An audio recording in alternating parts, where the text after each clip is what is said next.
Fala, abençoado! Nesse vídeo eu vou apresentar para vocês a solução desse exercício que foi retirado da prova de 2015 da URGS. É um exercício que envolve geometria espacial, especificamente com cálculo de volume de prisma. Mas ele pede primeiro para nós observarmos essa figura aqui que está em azul, que representa um certo troféu. E ele informa ali no enunciado que as bases desse troféu são duas figuras paralelas e congruentes. E aqui nós estamos trabalhando como base aquelas duas figuras planas que dão sustentação, aquelas que eu posso apoiar esse troféu. E nós podemos observar que seria esse retângulo aqui de cima, que é 10 por 20, ou o retângulo aqui de baixo também, que é 10 por 20, que não aparece. O que nós precisamos calcular aqui é o volume de metal que foi utilizado para a confecção desse troféu. E aí nós precisamos calcular o volume dessa figura toda aqui. E antes de começar, nós podemos observar aqui que nós podemos cortar essa figura ao meio e nós teremos duas figuras em 3 dimensões que são congruentes. Então, se nós calcularmos o volume, por exemplo, dessa parte de cima, basta multiplicar no final por 2, que daí dá o resultado de todo esse nosso troféu. Se nós observarmos somente a parte superior do nosso troféu, nós podemos dizer que ele tem o formato de um prisma.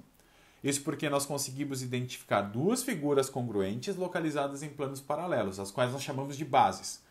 As bases aqui do nosso prisma vão ser esses dois trapézios, um que aparece aqui na frente e outro que não aparece, mas está ao fundo. E aí, para calcular o volume desse prisma, basta nós multiplicarmos a área da base, que é a área do trapézio, pela altura do nosso prisma.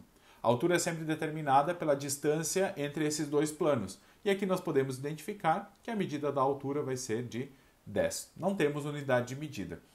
Para calcular o volume, nós precisamos da área da base, que nós vamos calcular a área desse trapézio aqui. Então, eu vou começar colocando algumas informações. Nós temos a base menor, nós temos esses dois lados não paralelos que são congruentes.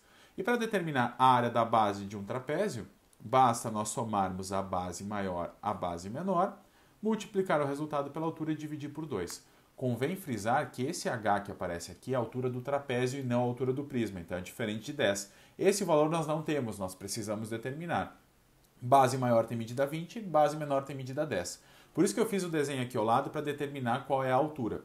A altura é sempre a distância entre essas duas bases, por isso eu vou fazer essas duas marcações, dividindo esse trapézio em 3 partes.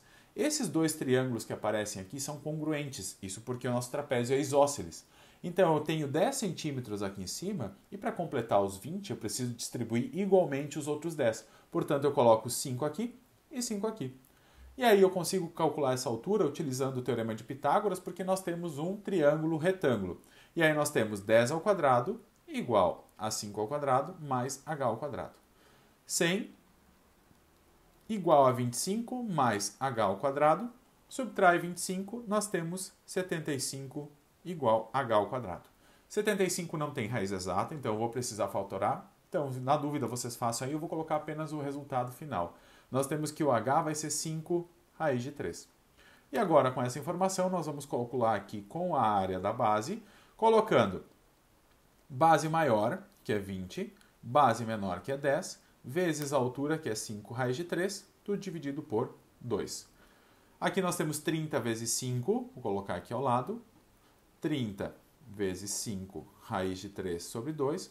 Eu vou simplificar o 2 e o 30, aqui dá 15. 15 vezes 5 dá 75 raiz de 3. Aqui nós temos somente a área da base. Para o cálculo do volume, eu vou pegar a área da base, que é 75 raiz de 3, e multiplicar pela altura que nós já identificamos como 10. 75 vezes 10, 750 raiz de 3. Só que, como eu falei inicialmente, nós dividimos em 2 pedaços, nós calculamos somente a parte superior.